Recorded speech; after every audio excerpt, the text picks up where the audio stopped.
Hi guys, and welcome sa ating YouTube channel. This is Tinay TV. And ayun nga guys, nandito tayo sa may kusina and magluluto tayo ng adobong sitaw.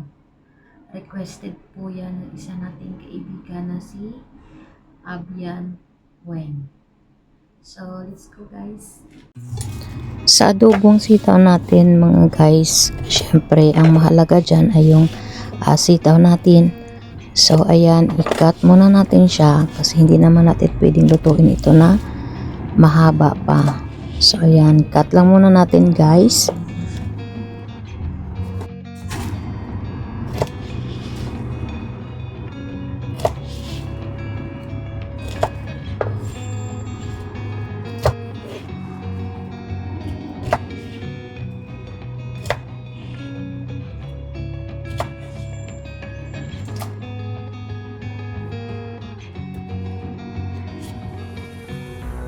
So, ayan, nakat na natin.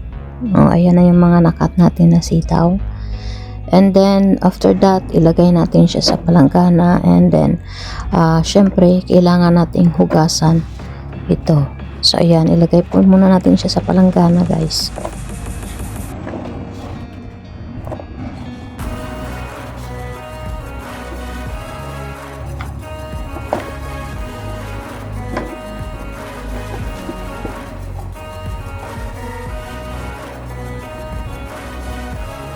Sunod naman nating hiwain yung ating karne. Karne ng baboy ito guys, yung isasahog natin sa ating adobong sitaw. So ayan, medyo hirap-hirap pa yung inday sa pagkat kasi hindi ko alam mapurol ba talaga yung knife na ginamit ko o yung sobrang tigas talaga ng balat ng karne. Kaya hirap na hirap si inday, kaya ginamitan na lang ng gunting.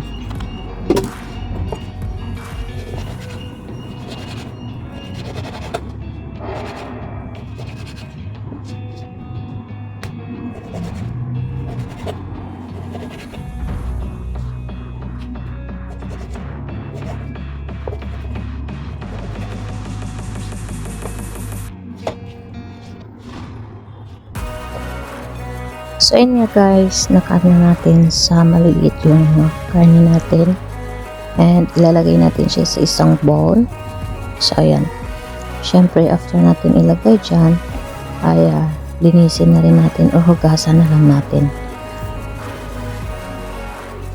At dito nga ay magsaslice na rin tayo ng sibuyas natin. At ang sibuyas ng slice natin kaya meron tayong naka-blend na bawang na nakalagay sa ref, kaya ito na lang yung slice natin, yung sibuyas natin.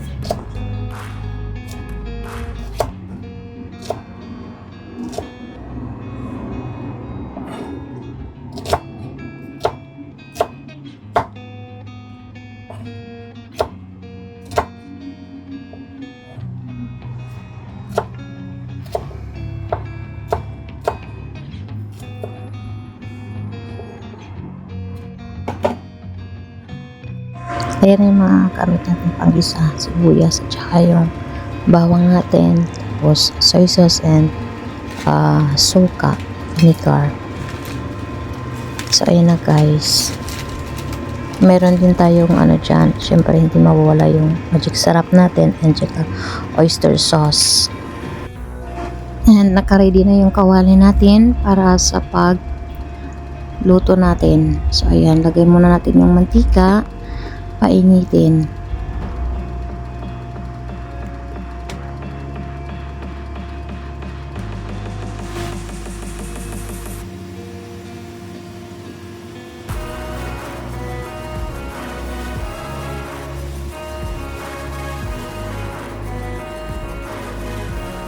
At dahil may ang kawali natin, ilagay na natin yung bawang. So ayan, inuna natin yung bawang. So, wag lang natin masyadong i-brown kasi mabilis yun siya kasi nga maliliit lang. And then, ilagay natin yung sibuyas.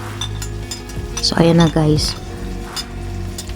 Pa-brown na natin ng konti. Saka natin ilagay yung ating karne.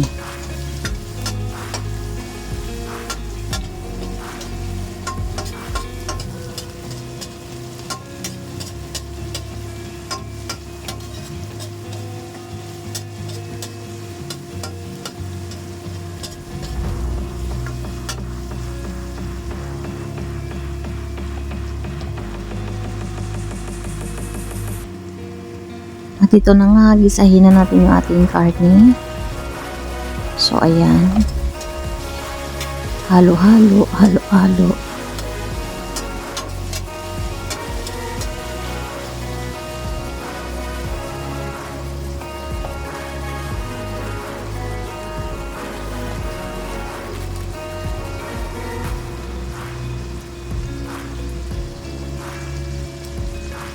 Ang ginawa ko guys, nilagyan ko siya ng konting magic sarap.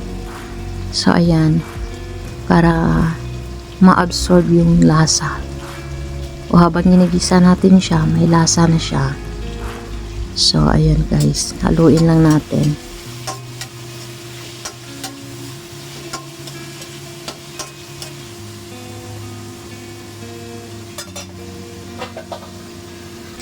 And after that, takpan lang muna natin siya.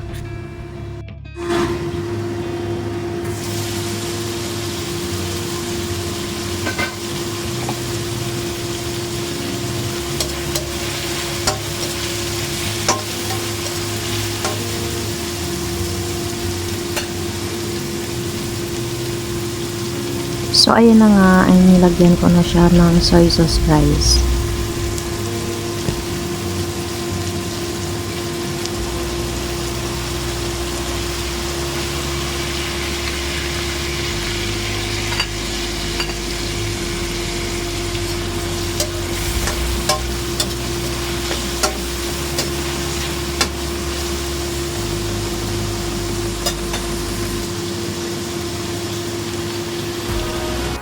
After natin nalagay yung soy sauce, lagyan natin ng isang bowl ng water para palambutin yung karne natin. And then, itakpan. A few moments later.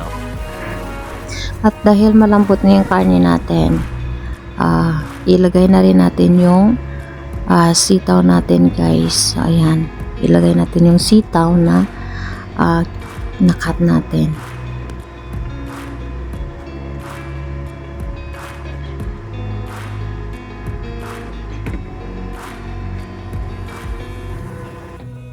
And after na natin nalagay lahat, ihalo lang natin guys para yung soy sauce o yung ginisa nating karne ay mahalo-halo with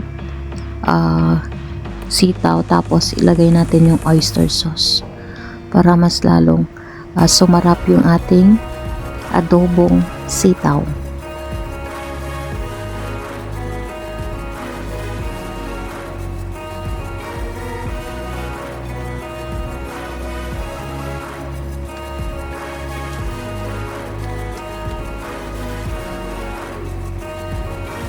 A few moments later. So, ayan, luto ng ating adobong sitaw. Nilagyan ko pala siya ng sili para mas lalo siyang sumarap na may konting anghang. So, ayan guys.